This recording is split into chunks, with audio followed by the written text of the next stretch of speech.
Good afternoon, everyone. I'm Tammy Martens, Associate Pastor here at Orchard Ridge United Church of Christ. On behalf of Carol and her son Adam and their families, I welcome you to this memorial service. Our time together today is for remembering, sharing, and honoring the life of Robert Prugh. And as we do, the goodness and beauty of life will be affirmed. Thank you for being here today.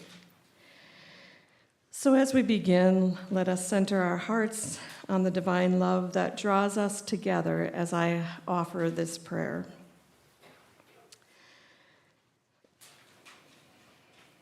God of mercy, it is you who creates us and recreates us, you who laughs with us and weeps with us, you who walks with us each step of the way, in the vibrancy of our youth, in the discovery and sharing of our gifts to family, friends, and the world, and in the mystery of our dying.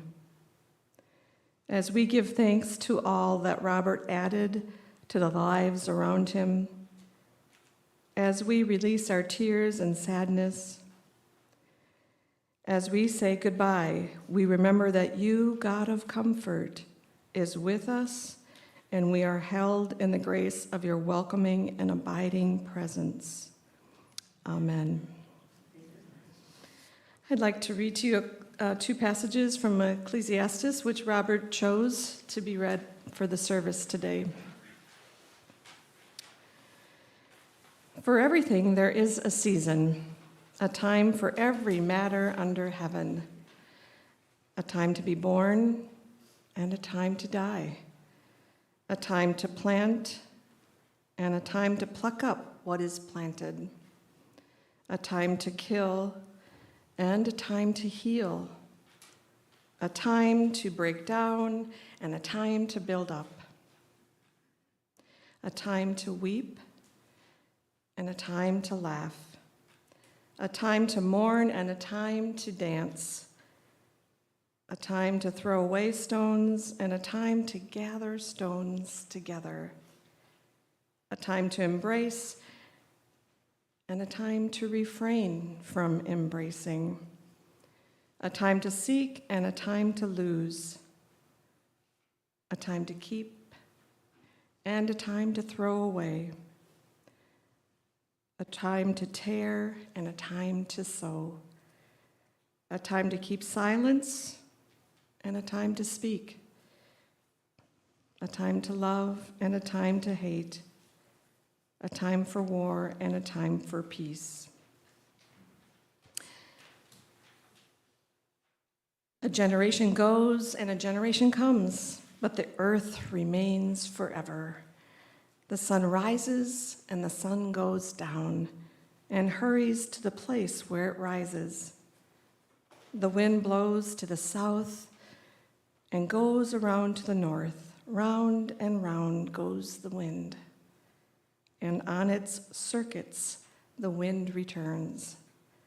All streams run to the sea, but the sea is not full. To the place where the streams flow, there they continue to flow. Before we sing this hymn, Amazing Grace, just let me give you a little background. It is easily one of the most recognizable hymns in the English-speaking world. We're all familiar with it. And it was written almost 2.5 centuries ago in 1772. The words for the beloved song were born from the heart, mind, and experiences of Englishman John Newton. He was a slave trader, making numerous trips to Africa. On one return voyage to England, a violent storm hit and almost sank the ship, prompting Newton to begin his spiritual conversion as he cried out to God to save them from the storm. Upon his return, however, Newton became a slave ship master, a profession in which he served for several years, bringing slaves from Africa to England over multiple trips. In 1754, after becoming violently ill, Newton abandoned his life as a slave trader and the slave trade altogether, wholeheartedly devoting his life to God's service. He was ordained as an Anglican priest in 1764 and became quite popular as a preacher and hymn writer, penning some 280 hymns, among them the great Amazing Grace, which he wrote in 1772. In later years, Newton fought alongside William Wilberforce, leader of the campaign to abolish the African slave trade. Newton described the horrors of the slave trade in a tract he wrote supporting the campaign and lived to see the British passage of the Slave Trade Act in 1807. Knowing this, we can sing together, Please, Amazing Grace, which is on page 547. You can find a hymnal in your rows.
My son informed me that I have very little experience speaking with a mask on, so if you don't mind, I'm going to take it off. My name is Greg Dean, and our friend Carol has asked me to speak a bit about Robert, especially as I knew him as a teacher and colleague. Bob and I worked together in the Social Studies Department at West High for over 30 years. I have a lot of material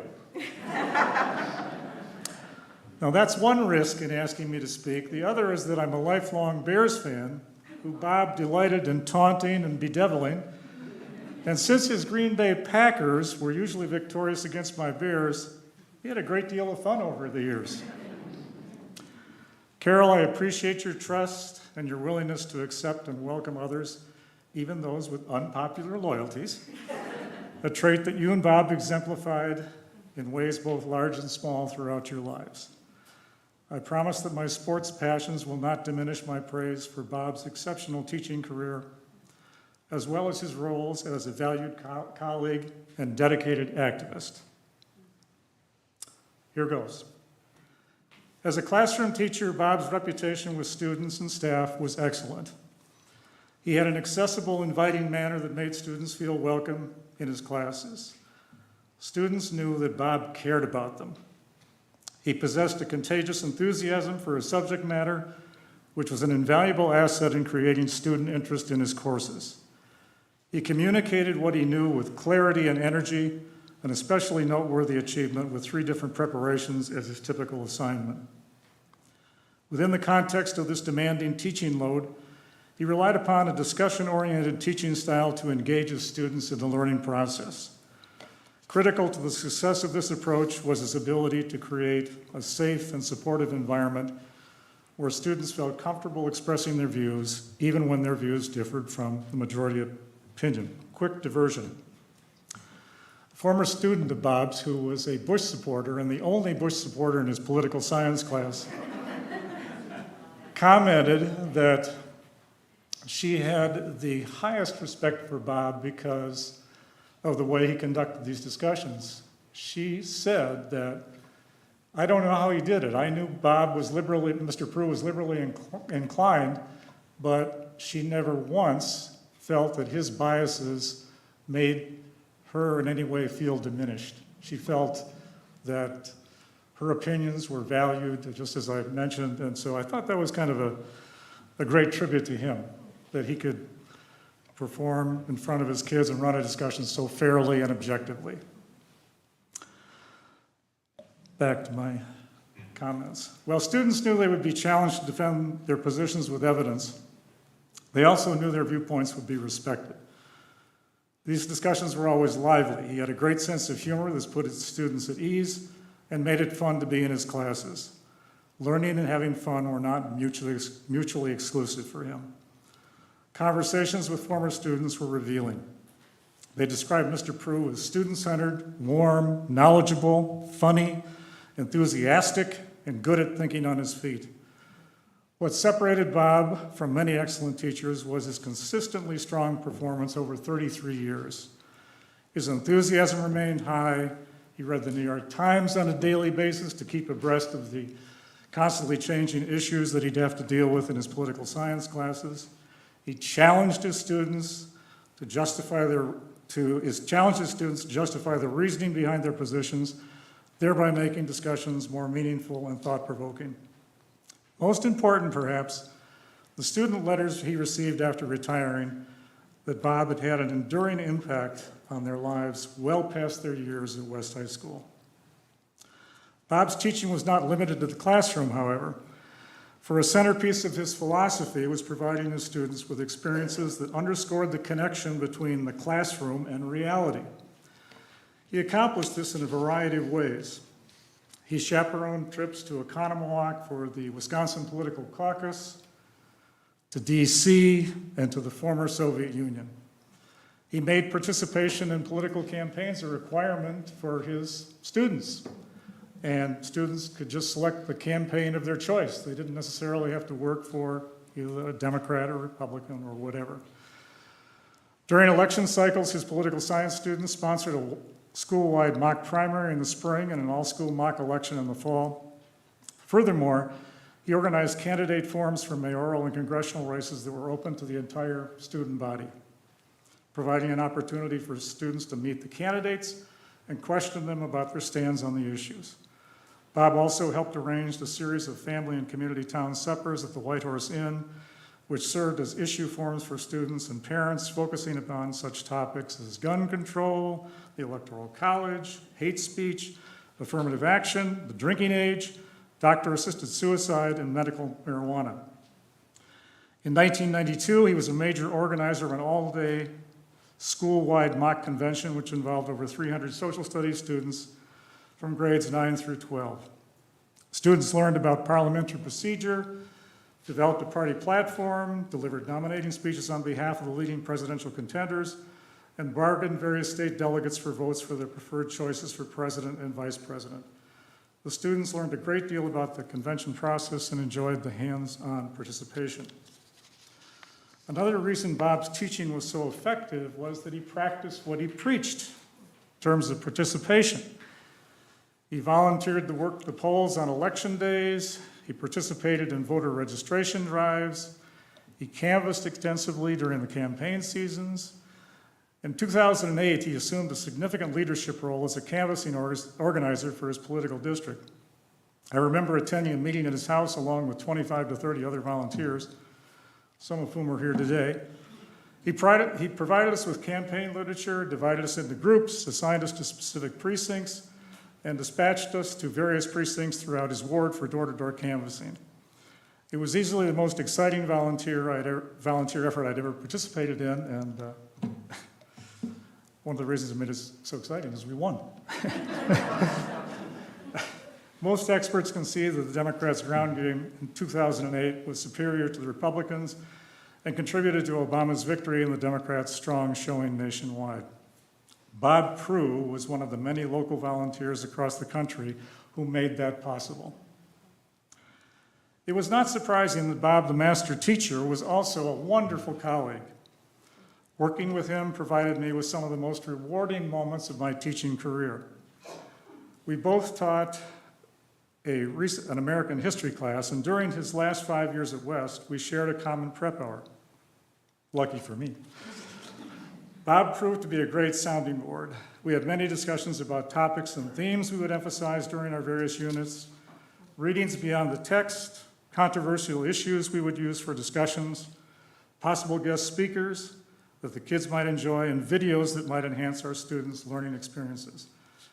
Neither of us was ever satisfied with our American history text, so we took the initiative to find a more current and inclusive one. This was an arduous process, but we had a blast doing it. It was just so much fun to write to various sources that we had met at a UW symposium who were very generous and recommended different books. And the arduous process was going through the books, seeing if they were going to work out. And ultimately, one of the books we really liked was not accepted by the district because they decided the reading level was a little bit too challenging for 11th graders.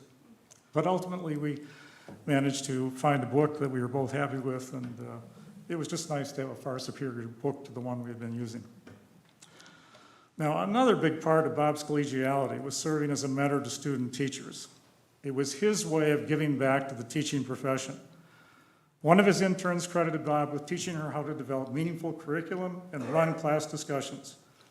On days when her classes didn't go well, Bob provided tactful and constructive criticism that helped her improve her lesson strategies. He taught teaching with the same care, dedication, and kindness that he taught social studies. Bob's concern for colleagues also extended to the entire faculty and beyond. He was a school representative for MTI, which stands for the Madison Teachers Union, for most of his career and served on many committees and boards. He was on the front lines advocating for teacher interest in contract negotiations, which covered issues like salary, class size, grievance procedures, and health insurance. His commitment to education, to his students, his colleagues, and his community was complete and lifelong. Bob took his work and his mission as a teacher seriously, but he never took himself too seriously. And that made sharing a working environment with him really enjoyable. A lot of the fun centered on sports, which Bob loved. In fact, for these purposes here, I will refer to him as a three-sport athlete. The first is football, and while it's true that Bob played football at Earlham College and coached ninth grade football at West, his greatest football success was probably as a fan. I have alluded to our Bears-Packers rivalry before. This could make Mondays in the fall very trying, especially after Sundays when the Packers trounce the Bears for the umpteenth time. One of these Mondays, just as I was prepared to start my first hour of class, the door opened and the school psychologist poked his head in and he looked at me and he said, he quietly, "Are you all right? Are you okay?" And I said, "What?" He said, "How are you doing?" "What are you talking about?" Well, you know, the Bear-Packer game yesterday. I said, yeah, I'm gonna make it. Thanks for your concern." Later in the day, when confronted, Bob erupted in his distinctive chortle, sometimes belly laugh, and confessed to being the instigator of the psychologist's compassionate visit. Then there's golf. As I've said before, Bob and I shared a 7th-hour prep time, the last period of the day, and one absolutely beautiful and warm day in mid-October, not unlike today, and after much soul-searching on the morality of leaving school early, and after confirming that we each had our golf clubs in our respective vehicles, we arranged a tee time for 9 holes at Odena Golf Course and ducked out early. All was going well as we approached the first tee. The gorgeous leaves, and it was a nice, 73-degree day in mid-October. It was just beautiful Wisconsin weather. We approached the first tee and we came face to face with cameras from Channel 3. Shooting a story on local golfers enjoying the unseasonably nice weather. Busted! We valiantly proceeded and teed off, caught in living color for the whole city to see on both the 6 and 10 o'clock news. Although we never received any official blowback for this little outing, we discreetly never repeated it. So football, golf, and now bowling. One year, a fellow social studies teacher organized a bowling group for the department. 8 to 10 of us signed up to play. We met once a week, bowled 3 games per week, and agreed to continue this routine until Thanksgiving break. To add interest and motivation to our efforts, we decided to keep track of our weekly averages. As an extra incentive, we each chipped in $5, and someone volunteered to purchase a gift certificate for a fresh turkey as the season's trophy, perhaps an appropriate symbol of our bowling expertise. The winner of the turkey gift certificate would be determined on the final round prior to Thanksgiving break, and the award would be given to the bowler who beat his seasonal average by the highest number of pins. If you think the explanation I just gave you was a bit complicated, imagine a group of social studies teachers trying to do the math to determine the winner. All the members of our bowling group had averages between 135 to 145, and that may be a bit generous, except for Bob, whose average was 110. For his final round, however, Bob averaged 145 and easily won the gift certificate. Some of us speculated perhaps Bob was a gamer, one who delivers when the lights are brightest and the stakes were highest. However, it did seem a bit suspicious. To his credit, he fessed up and admitted he was indeed a gamer of the system. He deliberately bowled poorly during the season to increase his chances of winning the prize. Who says social studies teachers can't do math? And he kept the turkey. But to be fair, to atone for his sins, he cooked it in the teacher's lounge for all to enjoy. That was the wonderful...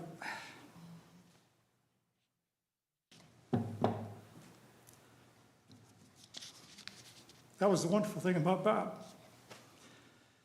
He was a serious person who was committed to doing his part to support and enrich the lives of his family and friends, his students, and his community. But he never forgot to find humor and joy in living, in moments both great and small.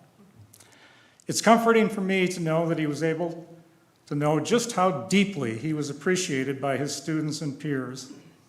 In his final year at West, Bob received the Distinguished Service Award from the school district in recognition of his brilliant teaching career. This honor was based upon letters of support from administrators, faculty members, parents, and both current and former students. These amazing letters established beyond any doubt that he was regarded with the highest esteem and respect.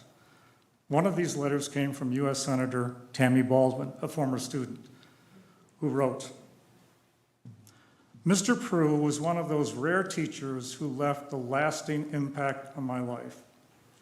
He made his subject come alive for me. It is not an exaggeration to say that Mr. Prugh played a significant role in my decision to pursue a career in public service and ultimately stand for election to the U.S. Congress." Like Senator Baldwin, all of us here have wonderful stories and memories about Bob Prugh. He blessed us with his presence, and our lives are richer for it.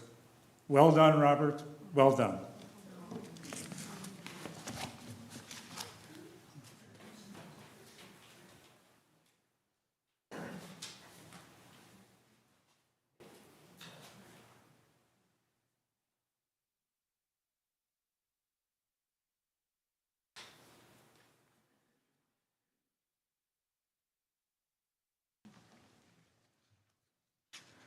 See, I just have a little book. So I remember. I'm Sally Prugh. I am Robert's older sister.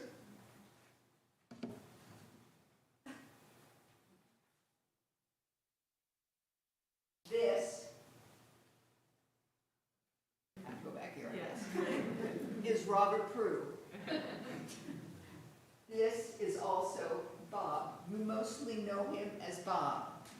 He was named after my mother's brother, who died when he was 16 after an appendectomy. The name Robert was really important to my family. We were required to call him Robert. We could call him Robbie, we could call him Rob, but we could not call him Bob.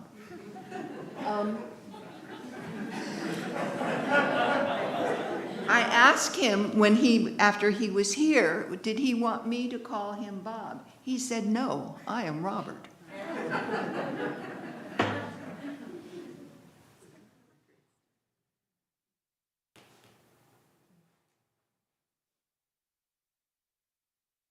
But it's the same man. He was born on Christmas Day. He and my mother stayed in the hospital for a week or 10 days, the way they used to do. And so I didn't meet him until he came home from the hospital. My mother had told me that babies had beautiful feet, that they were really lovely and tiny and kissable and wonderful. So the first thing I said, and I remember this when they came home, was, "I want to see his feet." My mother, so I got to see his feet, and we all know that feet don't last in that beautiful soft. And he walked a lot, and his feet changed.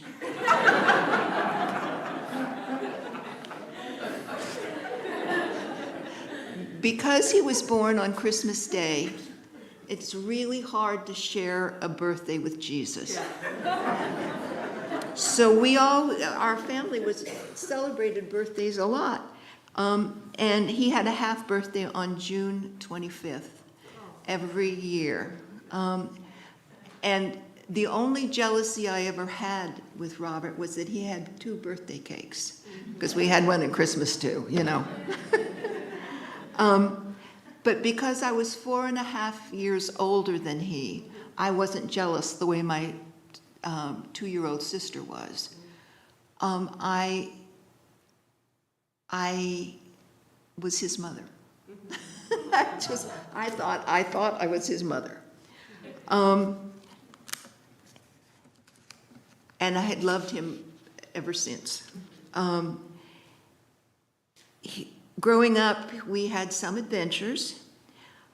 There was one time when he got his head stuck between a newel post and the first pole on the stairway, and there was a frantic effort to get him out without cutting down the stairway, which we did. And he didn't have to wear 2 poles for his life. One time when I was about 12 and he was about 7.5, he was sick, and my parents had something they needed to go to in the evening, and I was taking care of him. And I was going to be a nurse when I grew up, and when I grew up, I was a nurse, but anyway. And I had read and heard that it was good to encourage fluid intake, and that he should drink water. And so, as the evening went on, he drank glass after glass after glass of water. The next day, he was better, but he hadn't slept that night because he spent the night going to the bathroom. We didn't have a car until 1948 because of the war. And so you couldn't get tires, you couldn't get gas, you know, just couldn't do anything during World War II like that. And we finally got a car, and so we spent a lot of time both traveling and on Sunday afternoons taking a ride. We'd go around Iowa. And he said to me that he always had to sit in the middle of the back seat. There were 4 kids, mother, dad in front, mother next to him, one kid in the front seat next to the window, 2 next to the windows in the back seat, and Robert said he was always in the middle in the back because he was littlest. He had a problem learning to read. He was dyslexic, and he really had trouble learning to read. And when he was in school, one of the things that happened to him is that sometimes teachers would say, "Why aren't you as smart as your older brother and sisters?" Which was really mean. And I think that's one of the reasons that he became such a good teacher, is because he thought every kid deserved to learn. And every kid was worth working with. And he was a remarkable teacher. What I loved about him was his sense of humor. One time we were at a swimming pool, and I had to go someplace, and my daughter was in the pool, and Robert was in the pool, and I said, "Robert, would you just keep an eye on Katie for me?" And he said, "Yes," and he put his eye right on her head. And that has been an ongoing joke. My daughter still says, you know, if somebody says, "Keep an eye on," her head goes down. He was absolutely a fan of different sports teams. He was a great fan of the Milwaukee Brewers. My husband was a great fan of the New York Mets. My husband was born in Brooklyn. They had bets ongoing bets. And who would come close, who would have the best average at the end of the season. And one year, the Mets had a much better average. And the bet was a small amount of money, it was $1. But Robert took a gallon jug of milk, and he filled it with cement. You know, he'd cut it off and filled it with cement, laminated a dollar bill, and other things around the edges of the cement, and built a baseball diamond out of it, and mailed it to South Carolina. I can't find the thing now. I don't know where it is. I went to the place I thought it was in the house because I was going to take a picture of it so everybody could see it, but I can't. I lost it. I don't know how I lost it. I don't know.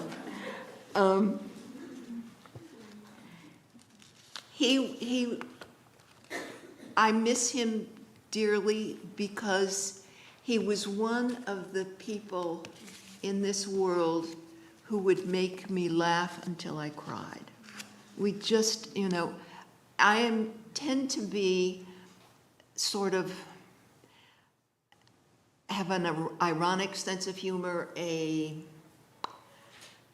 maybe a little sarcastic sometimes, but to laugh out loud and just until you almost cry is a gift that is hard to find. I'm glad that Adam's still in my life. That's your job, Adam. He was extremely kind. He took care of members of my family who were in need. I remember when my sister was dying of cancer, he got into bed next to her, and she couldn't talk. She was just held her.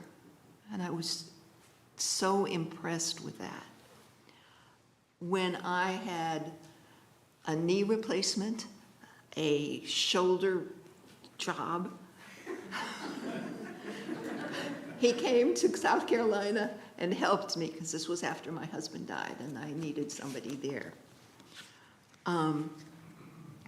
He was a teacher who, after he finished teaching, he did tutoring and mentoring of kids. He always took care of kids. And yes, there were people who wrote wonderful notes and letters to him when he retired. But there are hundreds of kids who didn't write letters and who didn't tell, their parents didn't come to him, but he still, when they're talking to their children, they're saying, I had this teacher, because you all know you had teachers that were wonderful to you, and you didn't write them necessarily a letter, but how much he influenced the children of Madison.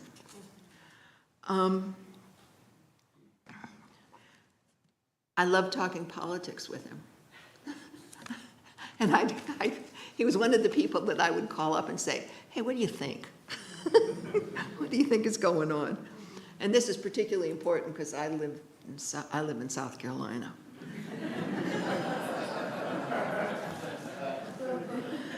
And he had a collection of campaign memorabilia. He has all kinds of buttons and stuff, and I could get him different kinds of buttons from South Carolina. And I miss him because I need somebody to share my memories with. And all of my siblings are dead, and I'm really mad at him for leaving me. But I am I am very grateful for his life. And I dropped my mask. Yeah, got it.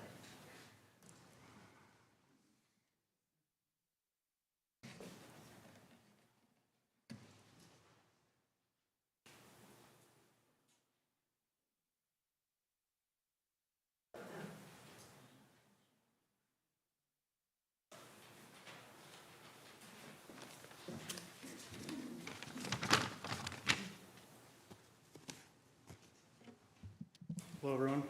My name is Tom. I'm going to be reading a letter Bob received from one of his former students in early 2021. But before I do so, I'd just like to share a few of my own thoughts.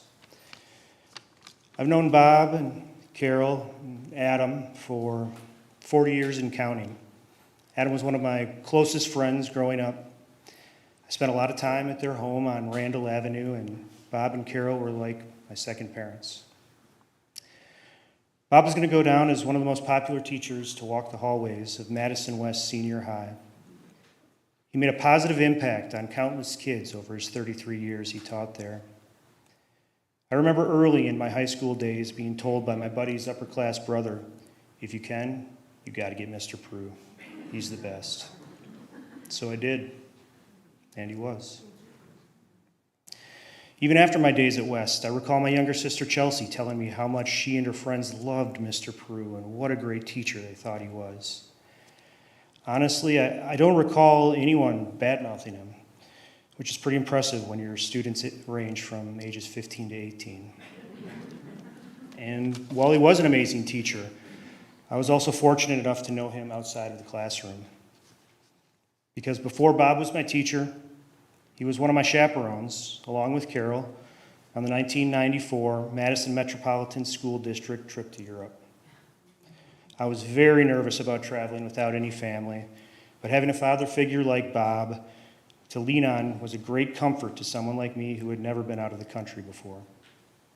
I remember on the first or second day of the trip, I believe we were on a subway in Rome, and Bob caught somebody trying to pickpocket him. He gave that gentleman a few choice words before letting him go at the next stop. That incident solidified for me that Bob was going to keep us safe, and the rest of the trip ended up being a blast. Before he was my chaperone, he was my soccer coach, where for years he helped lead the Regent Rough Riders to many a victory. He was an excellent motivator and coach, and our team loved him. And before he was my coach, he was just my best friend's super cool dad who would take Adam and I to Rocky Rococo or Badger basketball games. And those are just some of the memories that I will cherish. But now let's circle back to why I'm up here, which is to share the kind words of one of his former students. Dear Mr. Prugh, quite honestly, you were and forever will be one of, if not the most formative teacher I've had in my life. The classes you taught me were my favorites, and while the days in your room are all a bit of a blur 25 years later, what isn't blurry to me is how much I loved being there.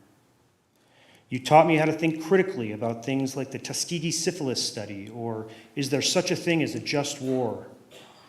You also taught me how to argue respectfully with others. You challenged my own thought-I-knew-everything opinions, like when I vehemently defended controversial issues. I mean, the endless list of things you made me think about at age 15. And our whole class felt that way about you. Dan B. and I will never see eye to eye on anything except loving Mr. Prugh. That was something we had in common.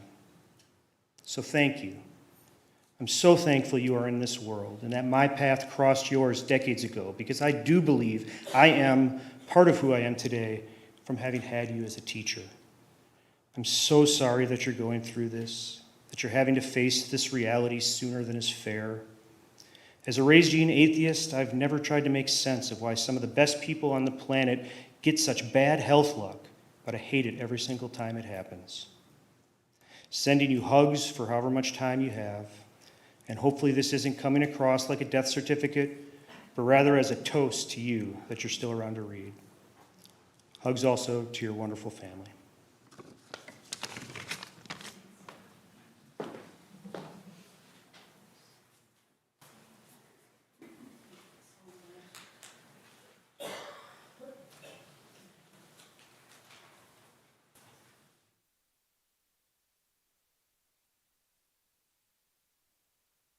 Robert Irvin Prugh was born on December 25, 1944, in Des Moines, Iowa, to Marjorie and Harry Prugh.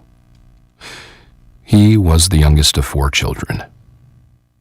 As a child, my father enjoyed playing baseball in the alleys with neighborhood children. At 14, he was fired from his first ever job, detasseling corn, when he chased a frog he found in the field. If you knew how much he loved animals, this wouldn't surprise you. Dogs, cows, alligators, horses, lobsters. And he loved his dog Bella. He did not like rabbits. He played football in high school and went on to warm the bench at Earlham, where he studied history. He played center on the offensive line and once recovered a fumble in a game. He may have let the defensive lineman through who stripped the ball from his quarterback. Important thing is he got the ball back. After graduation from Earlham, he began a long career as a public school teacher in Madison, Wisconsin. He started at Lincoln but moved to West High around the time he met Carol Tortorisi, his soon-to-be wife and best friend. They dated for 3 months before marrying, throwing caution to the wind. Let's just go for it. They were married for 49 years. They began their life together on Lake Wabisa near McFarland. They had cats that came and went through the basement windows and brought birds. They wore overalls, floppy hats. Dad's hair was long, his shorts were short, and Mom's hair was short, and she abandoned false eyelashes and high heels for bibs and flannels. Mom and Dad had me 5 years into their marriage, an only child. I was raised by parents whose love was unconditional. We traveled a lot, enjoyed watching Badger sports and talking politics with friends. My dad was always active, playing basketball in the driveway with my friends and me, swimming, playing tennis, pickleball, biking. My dad had a strong belief in the potential of American democracy. He valued and respected people's opinions, even if he didn't agree with them, and he brought this perspective to his students. At West High, Dad became a passionate molder of young minds. He challenged students to create their own opinions and debate respectfully, ensuring they've listened to other perspectives. He believed that respectful discourse led to actionable progress. He was an active and proud MTI member and worked hard to ensure teachers were being treated fairly for their hard work and passion. In 1988, he chaperoned a group of high school students from Wisconsin to the Soviet Union. This was the thawing of the Cold War, and he was proud of this diplomatic action. I recall when a busload of Russians showed up at our house for brunch. I was 11. I don't think I understood the significance of the situation at the time. I think my dad's crowning achievement was his role as teacher. And hordes of students have told him as much, everyone from Tammy Baldwin, who credits Dad with her desire to enter politics, to students who honored him as the standout teacher who drove them to attend college, to the young students he tutored at Franklin after retiring, and to the children he mentored. His legacy as a teacher was cemented when he earned the Distinguished Service Award from the Madison Metropolitan School District. In retirement, he substitute taught, tutored, and was active in church and campaigning. My father taught me the joy of gracious competition and how to be humble in victory and humorous in defeat. My father taught me the joy of growing food in the garden and how to cook. He taught me the importance of compassion and empathy and how to be a great friend and husband. My father shared advice with me. He often quoted to me when I was struggling with some life obstacle, something his mother told him. Life is just a chair of bullies. He had this original card from his mother framed for me, with the Mary Engelbreit illustration. It always brought a smile to my face to have this wisdom passed down. He was a father, a husband, a brother, an in-law, an uncle, a friend, and colleague. These small tidbits don't even scratch the surface of my father's life and legacy, but you all knew him, and you knew how great he was. Please help us keep his memory alive by practicing compassion, disagreeing respectfully while trying to find commonalities, and continually learning and teaching.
Ailey, Baldwin, Floyd, Killens, and Mayfield, a poem by Maya Angelou.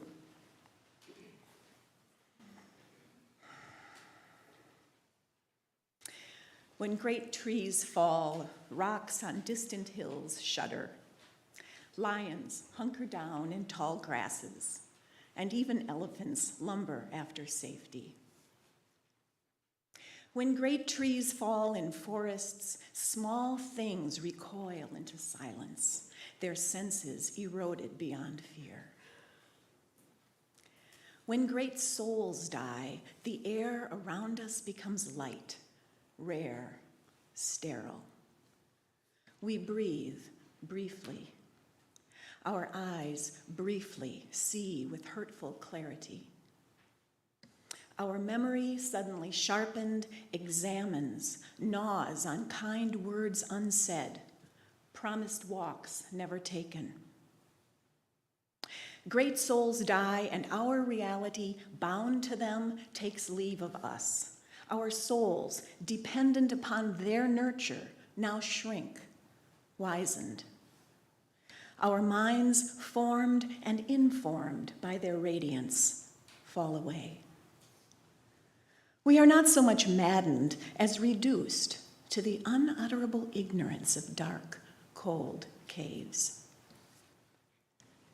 And when great souls die, after a period, peace blooms, slowly and always irregularly.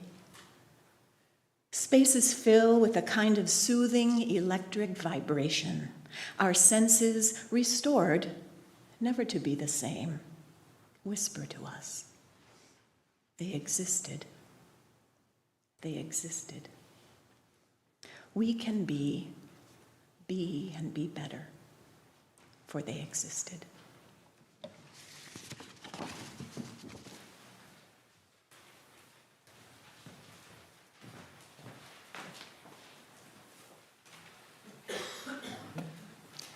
Thank you to all who have shared today.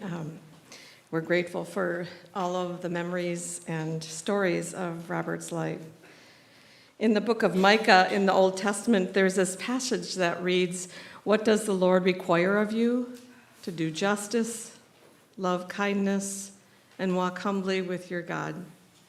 This instruction, I believe, is how Robert lived in the world. He sought justice for all. He was deeply kind and loving, and he was a man of humility. And in addition to this passage from Micah, this quote from Frederick Buechner, Christian theologian and writer, described Robert's way in the world with incredible accuracy. "The place that God calls you is the place where your deep gladness and the world's deep hunger meet." We all know that Robert found his deep gladness as a teacher, and his deep gladness intersected with hundreds of students who had a deep hunger for learning and a deep hunger for someone to take an interest in their lives. We've heard the testimonies of Robert's passionate engagement to teach and to be with his students. And as Carol's brother John describes, Robert was a kind, humane, and gifted man committed to the welfare of the future generations.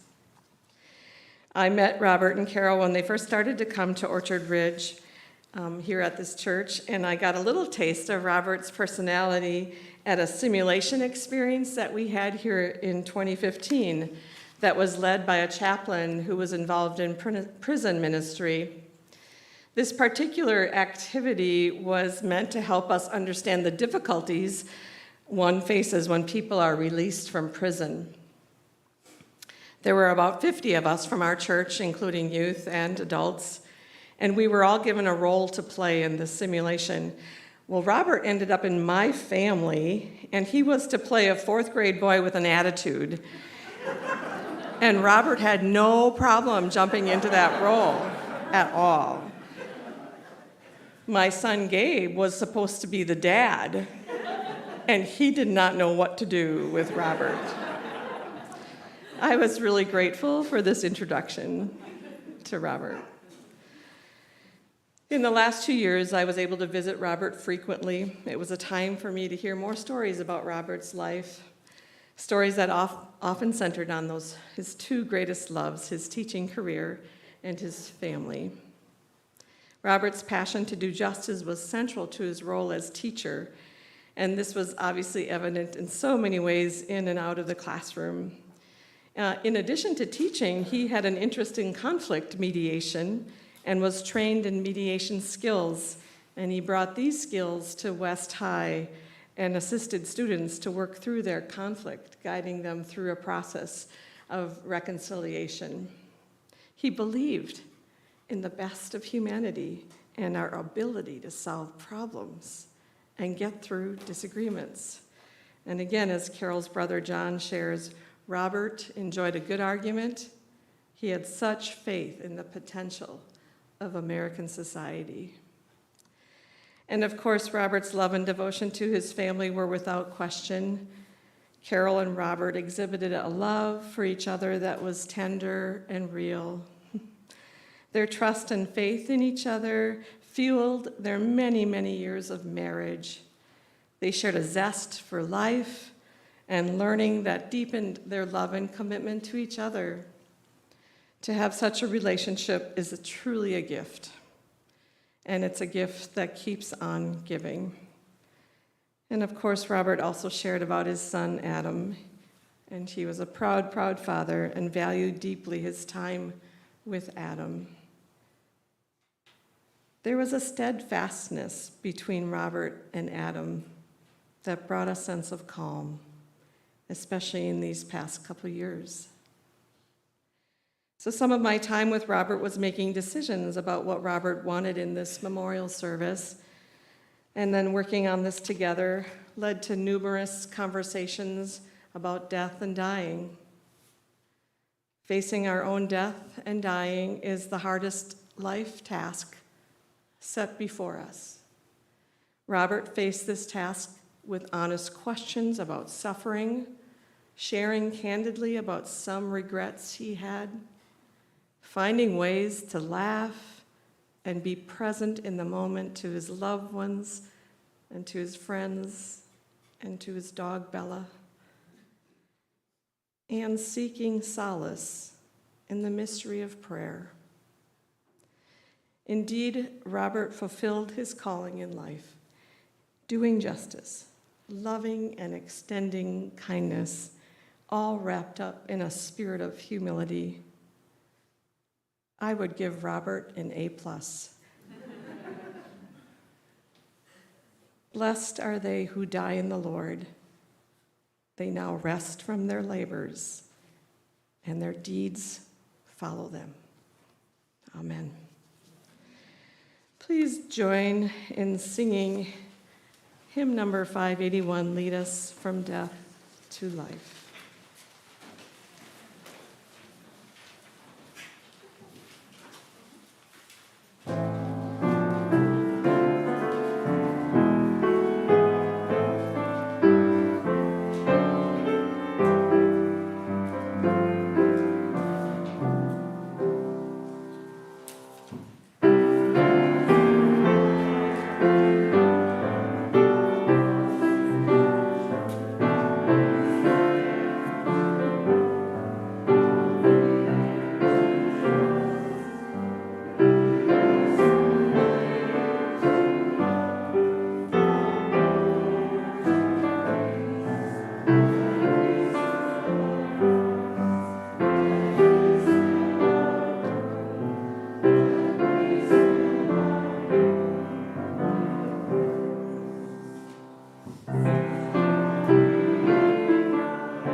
I invite you to join in the litany of remembrance, and I invite you to read the bold font. In the rising of the sun and in its going down, we remember them.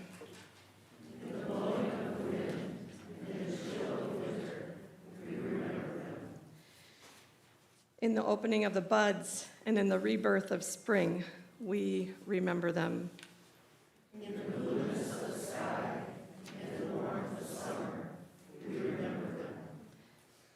In the rustling of leaves and in the beauty of autumn, we remember them.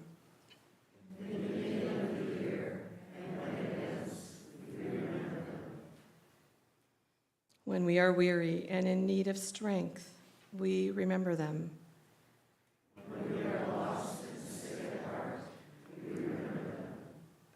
When we have joys we yearn to share, we remember them. So long as we live, they too shall live, for they are now a part of us as we remember them. Please join me in prayer.